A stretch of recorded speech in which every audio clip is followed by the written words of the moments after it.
Should the gender wage gap be dealt with by private business or federal government? Since the beginning of humanity, women have been treated unequally to men. Thankfully, over time, women have gained the confidence and stood up to men for their own rights. It's hard for a kid growing up now to realize that in 1964, 5, 6, whenever, if a woman sat on a park bench reading a book, chances were she would be interrupted, and that the man who came up to her would assume that she would rather talk to him than read the book.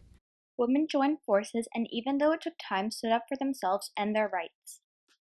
Well, the main demand, of course, is equal rights. Equal rights to have a job, to have respect, to not be viewed as a piece of meat. Equal rights to set forth our own humanity. Equal rights to get into graduate programs, to get into schools, to training programs. We're the bottom third of the employment in terms of pay. We represent, nonetheless, 34% of the workforce, yet we're the first to be laid off and the last to be hired. There aren't frivolous demands at all. We just want what men have had all these years. 50 years ago last year, women got to vote, I hear. But we just sat on dusty shelves because we never helped ourselves. Though an outstanding amount of progress has been made, the fight for gender equality is still worth fighting. On average, women make 75 to 79 cents to the men's dollar in the United States. Women would have to work an extra 3 months to make up for the difference from men. Some companies do not prioritize women because they expect women to take time off of work to have a family. There is no industry where women are paid the same or more than men. In the USA, the gender wage gap should not close until 2056. The global gender wage gap should not close until 2095. The next step for gender equality is to decide whether federal government or private business should deal with the gap. We could fix it without a bunch of politicians having to fix it. We could fix it if executives and hiring managers would just do the right thing. President Obama recently enacted the Lilly Ledbetter Act, which is hard to say.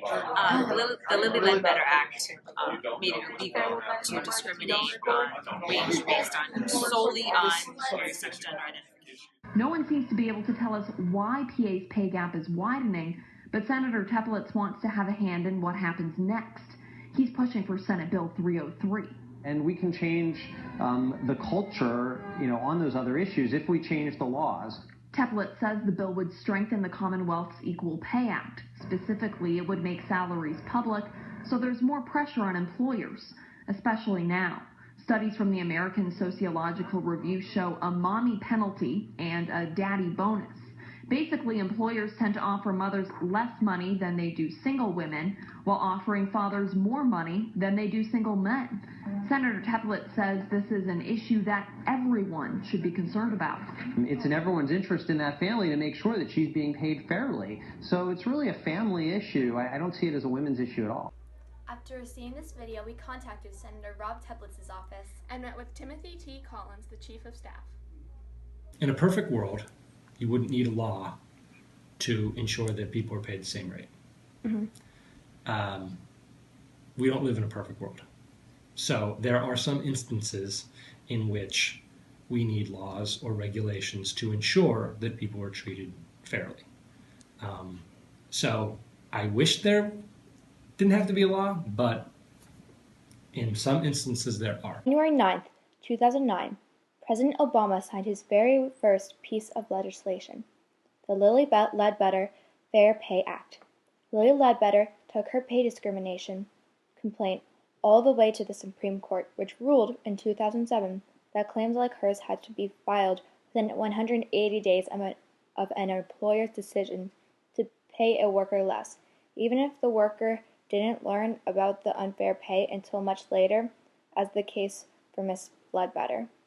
To make sure that people can effectively challenge unequal pay, the law President Obama signed shortly after taking office amended the Civil Rights Act of 1964 and restoring the protection against discrimination entirely based on gender.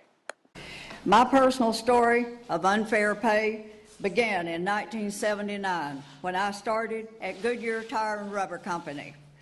I thought a job at Goodyear could help put my 2 children through college, enable my husband and I to have financial security in retirement.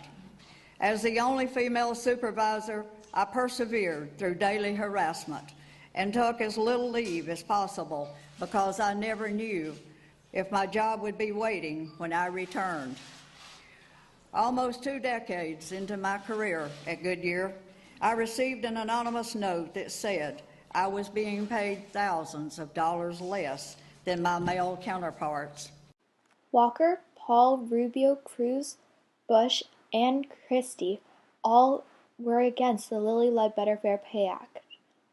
O'Malley, Sanders, and Clinton all supported this act. After many years of fighting for equal rights, the gender pay gap shows that there is still much to do. As women rise to perform more influential positions, the issue of fair pay for women has become a more important issue. So candidates, should the gender wage gap be dealt with by private business or federal government?